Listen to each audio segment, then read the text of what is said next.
नमस्कार दोस्तों, जय माता रानी की। दोस्तों, आज हम आपको सुनाने जा रहे हैं सनातन धर्म से जुड़ी एक अद्भुत भविष्यवाणी जो 2025 के लिए सबसे रहस्यमयी और डरावनी मानी जा रही हैं। दोस्तों, हिंदू धर्म में कालखंड को 4 भागों में विभाजित किया गया है: सतयुग, त्रेता युग, द्वापर युग और कलयुग। इन 4 युगों के समांतर हिंदू धर्म में 4 पवित्र धामों की स्थापना भी मानी जाती है: बद्रीनाथ धाम, रामेश्वर धाम, द्वारिका धाम और जगन्नाथ धाम। लेकिन क्या आप जानते हैं कि इन 4 धामों की स्थापना किस युग में हुई थी? चलिए, सबसे पहले मैं आपको ये बताती हूँ। बद्रीनाथ धाम की स्थापना सतयुग में हुई थी।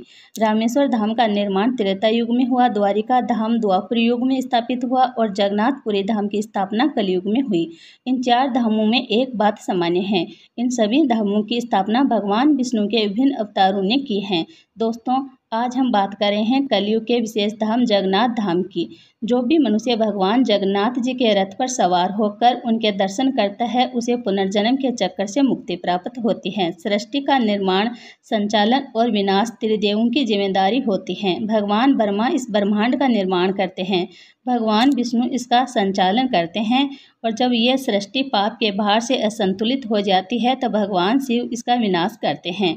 लेकिन क्या आप जानते हैं कि सृष्टि की शुरुआत में सभी देवता धरती पर ही निवास करते थे? भगवान विष्णु बद्रीनाथ में स्नान करते थे, द्वारिका में वस्त्र बदलते थे, जगन्नाथपुरी में भोजन करते थे और रामेश्वर में विश्राम करते थे। भगवान शिव कैलाश पर्वत पर अपने परिवार के साथ निवास करते थे।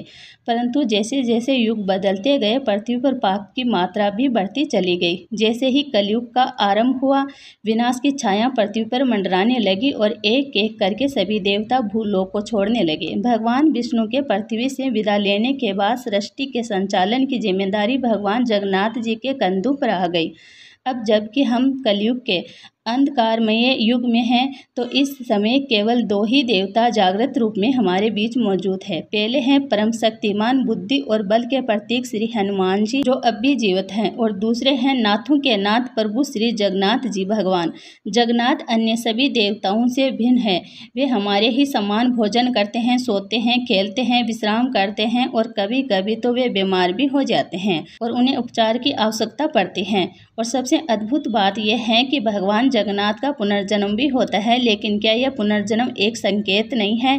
क्या यह इस बात का संकेत नहीं है कि कलयुग का अंत निकट है? जब पाप अपने चरम पर पहुंच जाएगा, क्या तब भगवान जगन्नाथ पुरी की धरती से उठकर संसार के विनाश की घोषणा करेंगे?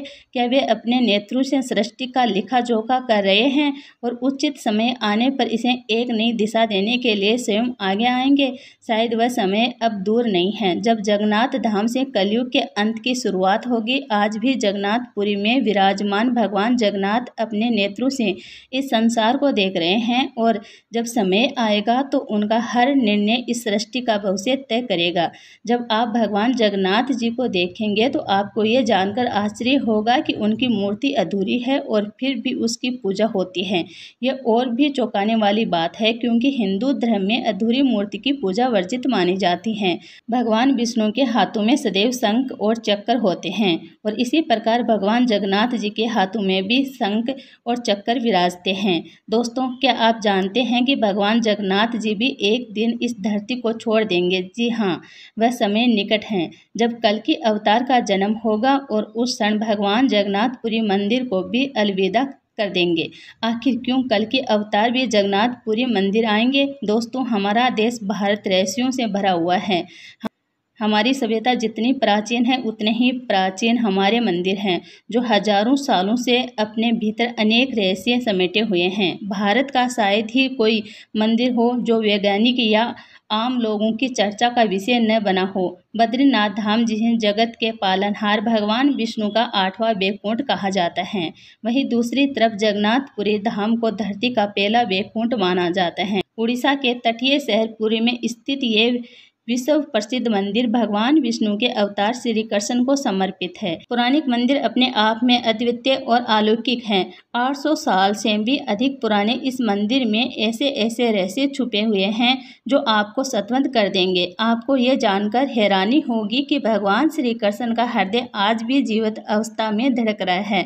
भगवान श्री कृष्ण को 16 कलाओं से युक्त ईश्वर का पूर्ण अवतार माना जाता है। हालांकि उनके अवतार शरीर का हृदय आज भी इस संसार में धड़क रहा है। कहा जाता है कि जब भगवान श्री कृष्ण ने अपनी देह का त्याग किया तब उनका अंतिम संस्कार किया गया था। उस समय उनकी देह पूरी तरह से पंच तत्वों में विलीन हो गई थी, लेकिन उनका हृदय नष्ट नहीं हुआ। अग्नि के प्रचंड ताप में भी उनका हृदय वैसे का वैसा ही रह गया, धड़कता हुआ एक जीवित व्यक्ति की तरह। इस रहस्यमय सत्य ने पुरी के इस मंदिर को और भी विशेष बना दिया है, क्योंकि भगवान श्री कृष्ण का यह अमर हृदय आज भी जगन्नाथपुरी धाम में संरक्षित है। ये वह स्थल है जहाँ धरती पर भगवान का ये अमर अंग मौजूद है, जो कलयुग में भी एक अनूठी आस्था और श्रद्धा का प्रतीक बना हुआ है। कहा जाता है कि भगवान श्री कृष्ण की मृत्यु के बाद उनके शरीर का अंतिम संस्कार एक आदिवासी शिकारी जरास द्वारा किया गया था, परंतु इस तृतीय घटना के दौरान श्री कृष्ण का हृदय अग्नि में जलने से बच गया।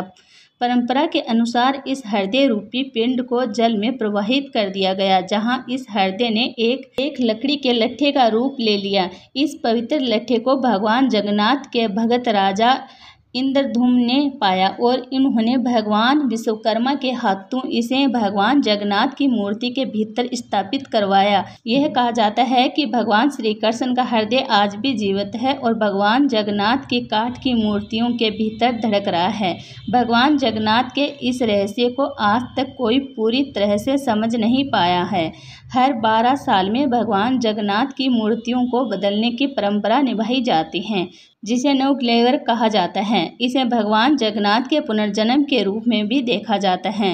जब इस प्रक्रिया को अंजाम दिया जाता है तो पूरे शहर की रोशनी बंद कर दी जाती है। बिजली के बंद होने के बाद मंदिर के पूरे परिसर को कड़ी सुरक्षा में घेर लिया जाता है, जिसमें सेना की देखरेख होती है। इस दौरान मंदिर में कोई भी प्रवेश नहीं कर सकता। पुजारी की आंखों पर पट्टी बांधी जाती है और उनके हाथों में मोटे दस्ताने पहनाए जाते हैं। इस घोर अंधकार के बीच पुजारी भगवान श्री कृष्ण के हृदय को, जिसे ब्रह्म पदार्थ कहा जाता है, निकालते हैं और इसे नई मूर्ति में स्थापित करते हैं। यह ब्रह्म पदार्थ सिद्धियों से एक मूर्ति से दूसरी मूर्ति में स्थानांतरित किया जाता है, लेकिन इस रहस्यमय प्रक्रिया का सही उत्तर आज तक नहीं मिल पाया है। यहाँ तक कि ब्रह्म पदार्थ को बदलने वाले पुजारी भी ये नहीं जानते कि वे किस चीज़ को छू रहे हैं, क्योंकि उनके हाथों में दस्ताने होते हैं और आंखों पर पट्टी बंदी होती है। लेकिन वे इतना जरूर कहते हैं कि यह पदार्थ किसी जीवित प्राणी की तरह उछलता है। पुरी के मंदिर में जो भी अद्भुत और रहस्यमय घटनाएं होती है वे किसी ब्रह्म पदार्थ के कारण होती हैं। इसमें भगवान श्री कृष्ण की सभी दिव्य शक्तियां समाहित हैं। कहा जाता है कि जब कलयुग का अंत निकट होगा और कल के अवतार का जन्म होगा, तब जगन्नाथपुरी मंदिर समुद्र में समा जाएगा। उस समय भगवान जगन्नाथ की मूर्तियों को चैत्रीपड़ा नामक स्थान पर स्थानांतरित कर दिया जाएगा। इसी दौरान कल के अवतार जगन्नाथपुरी मंदिर के अंदर रखे ब्रह्म पदार्थ से सभी दिव्य शक्तियों को अपने भीतर समाहित करेंगे और उसी क्षण ब्रह्म पदार्थ का धड़कना हमेशा के लिए बंद हो जाएगा। यह वही दिन होगा जब सृष्टि का एक नया अध्याय शुरू होगा। श्री कृष्ण को पूर्ण अवतार माना जाता है। उनकी ऊर्जा की सीमा क्या रही होगी, उनकी प्राण ऊर्जा की पराकाष्ठा क्या रही होगी। विज्ञान भले ही इस रहस्य को पूरी तरह से न सुलझा पाया हो, लेकिन हमारे ऋषि मुनियों ने इसे समझा और आत्मसात किया। यह ब्रह्म पदार्थ जो श्री कृष्ण का जीवित हृदय है, उसी प्राण ऊर्जा का प्रतीक है। यह वह शक्ति है जो भगवान जगन्नाथ की मूर्ति के भीतर समाहित है और जिसकी धड़कन आज भी महसूस की जा सकती है। यह प्राण ऊर्जा सृष्टि की सृजनात्मक ऊर्जा का ही एक अंश है। ये वही शक्ति है जो कलयुग के अंत में कल की अवतार के जन्म के साथ संसार को एक नई दिशा देगी। यही वह दिन होगा जब ब्रह्म पदार्थ का धड़कना हमेशा के लिए बंद हो जाएगा और यह सृष्टि एक नई अध्याय में प्रवेश करेगी। दोस्तों, अब जगन्नाथ मंदिर के एक और अनोखे रहस्य को जान लेते हैं। पुरी में निकलने वाली जगन्नाथ रथ यात्रा पिछले 500 सालों से चली आ रही है। इस यात्रा का वर्णन स्कंद पुराण, नारद पुराण, पद्म पुराण और ब्रह्म पुराण में भी किया गया है। इस यात्रा में भगवान जगन्नाथ जी के उनके भाई बलभद्र और बहन सुभद्रा जी रथ पर सवार होते हैं। मान्यता है कि जो भी भक्त इस रथ को खींचता है उसे मोक्ष की प्राप्ति होती है। ये यात्रा 9 दिनों तक चलती है और इसमें स्वयं भगवान जगन्नाथ रथ पर बैठकर पूरे नगर का भ्रमण करते हैं। अंत में वे अपनी मौसी के घर गुड़ीचा मंदिर पहुंचते हैं। इस रथ यात्रा का एक और रहस्यमय पहलू है जो हर साल घटता है और वह बारिश का होना इतिहास गवाह है। रथ यात्रा के दौरान बारिश अवश्य होती है। यह परंपरा इतनी पुरानी है और लगातार कि इसे महज एक संयोग कहना मुश्किल है। इस पर कई बार बुद्धिजीवियों के बीच चर्चा भी हुई। कुछ ऐसे मात्र एक संयोग मानते हैं, लेकिन सवाल ये उठता है कि कैसे हर साल बिना चूके इस विशेष दिन पर बारिश होती है। क्या ये मात्र एक संयोग हो सकता है? भगवान जगन्नाथ की लीला का एक चमत्कार। शास्त्रों में उल्लेख मिलता है कि जब भगवान स्वयं रथ पर सवार होकर नगर भ्रमण के लिए निकलते हैं तब प्रकृति भी उन्हें नमन करती है। बारिश के रूप में यह नमन भगवान जगन्नाथ की दिव्यता और शक्ति का प्रतीक बन चुका है। इस अनोखी परंपरा ने इस रथ यात्रा को और भी पवित्र और रहस्यमय बना दिया है। सोचिए, 500 वर्षों से बिना रुके हर साल इस यात्रा के दौरान बारिश का होना क्या महज एक संयोग हो सकता है या फिर ये भगवान जगन्नाथ की एक ऐसी लीला है जो मानव मस्तिष्क से परे हैं। ये वह रहस्य हैं जो आज भी अनसुलझा है और जो हर साल लाखों भक्तों को अपनी ओर आकर्षित करता है। भगवान जगन्नाथ के रथ यात्रा के दौरान एक ऐसी घटना भी होती है जो हर साल लोगों को आश्चर्यचकित कर देती है। मुस्लिम मंजार के सामने रुकना। आप सोच रहे होंगे कि हिंदू देवता और मुस्लिम मंजार के बीच भला क्या संबंध हो सकता है। ये घटना हमें धार्मिक भक्ति की शक्ति और भगवान की अनुकंपा का अनोखा उदाहरण देती है। घटना उस समय की है जब भारत में मुगलों का शासन था। उनकी सेना में एक वीर योद्धा था जिसका नाम साल बेग था। साल बेग का पिता मुस्लिम और मां हिंदू थी। एक योद्धा के दौरान साल बेग के माथे पर गहरी चोट लगी जो कभी ठीक नहीं हो पाई। इस चोट की वजह से उसे सेना से निकाल दिया गया। जब उसकी मां ने अपने बेटे को दुखी देखा तो उसने उसे भगवान जगन्नाथ के दरबार में जाने की सलाह दी। साल बेग ने अपनी मां की बात मानकर भगवान जगन्नाथ की भक्ति शुरू कर दी। उसने अपना सारा ध्यान और श्रद्धा भगवान में लगा दी। उसकी भक्ति से भगवान जगन्नाथ इतने प्रसन्न हुए कि उन्होंने साल बेग के सपने में आकर दर्शन दिए। जब साल बेग सुबह उठा तो उसने पाया कि उसकी चोट ठीक हो चुकी थी। इस चमत्कार से उत्साहित होकर वह भगवान का गुणगान करते हुए जगन्नाथ मंदिर पहुंच गया, लेकिन वहां उसे एक और चुनौती का सामना करना पड़ा। मुस्लिम होने के कारण उसे मंदिर में प्रवेश नहीं करने दिया गया, लेकिन साल बेग ने हार नहीं मानी। उसने कहा, यदि मैं भगवान जगन्नाथ का सच्चा भक्त हूँ तो वे स्वयं मुझे दर्शन देने आएंगे। साल बेग ने अपने जीवन के अंतिम क्षण तक भगवान की भक्ति की, लेकिन उन्हें कभी सीधे दर्शन नहीं मिल सके। जब साल बेग की मृत्यु हुई उसी साल भगवान जगन्नाथ की रथ यात्रा निकली। यात्रा के दौरान रथ अचानक साल बेग की मंजार के सामने जाकर रुक गया। लाख कोशिश के बाद भी रथ हिला नहीं। तब किसी ने साल बेग की भक्ति और उसके जीवन की घटना सुनाई। तब वहां मौजूद सभी लोग साल बेग के नाम के जयकारे लगाने लगे और तभी रथ ने आगे बढ़ना शुरू किया। तब से हर वर्ष भगवान जगन्नाथ का रथ यात्रा के दौरान साल बेग की मंजार के सामने रुकता है। ये घटना हमें ये सिखाती है कि भक्ति किसी धर्म की, जाति या पंथ से परे होती है।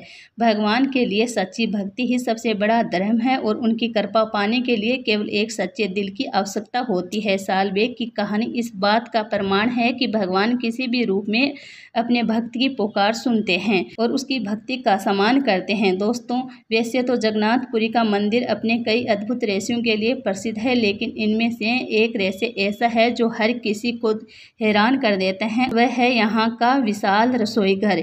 ये दुनिया के सबसे बड़े रसोई घर में से एक है। इस रसोई घर में हर दिन भगवान जगन्नाथ के लिए प्रसाद तैयार किया जाता है और इसके पीछे छिपी कहानी वाक्य में चमत्कारी है। दोस्तों, इसके पीछे छिपी कहानी वाक्य में चमत्कारी है।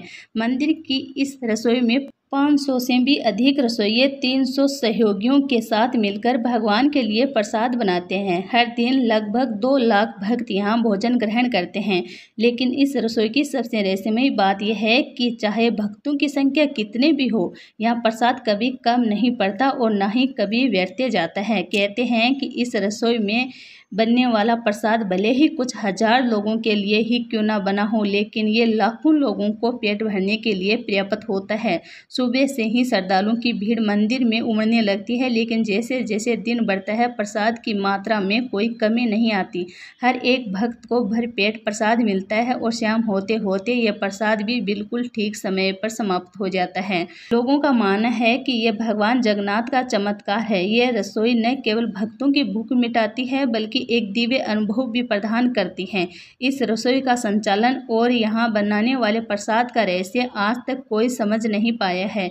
ये चमत्कार हमें ये सिखाता है कि सच्चे भाव और भक्ति से बनाई गई हर चीज़, चाहे वह भोजन हो या प्रेम, उसकी मात्रा और प्रभाव अनंत हो सकता है। भगवान जगन्नाथ का ये अनोखा रसोईघर न केवल श्रद्धालुओं को प्रसाद प्रदान करता है बल्कि उनके मन में श्रद्धा और विश्वास की लौ को और भी प्रज्वलित करता है। दोस्तों, प्रेम से बोलिए श्री जगन्नाथ, जय श्री हरि विष्णु। ऐसे ही और भी रोचक और आध्यात्मिक वीडियो के लिए चैनल को सब्सक्राइब कर ले। दोस्तों, आपको ये कथा कैसी लगी कृपया कमेंट करके ज़रूर बताइए। वीडियो पसंद आए हो तो लाइक करें और अपने दोस्तों के साथ शेयर ज़रूर करें।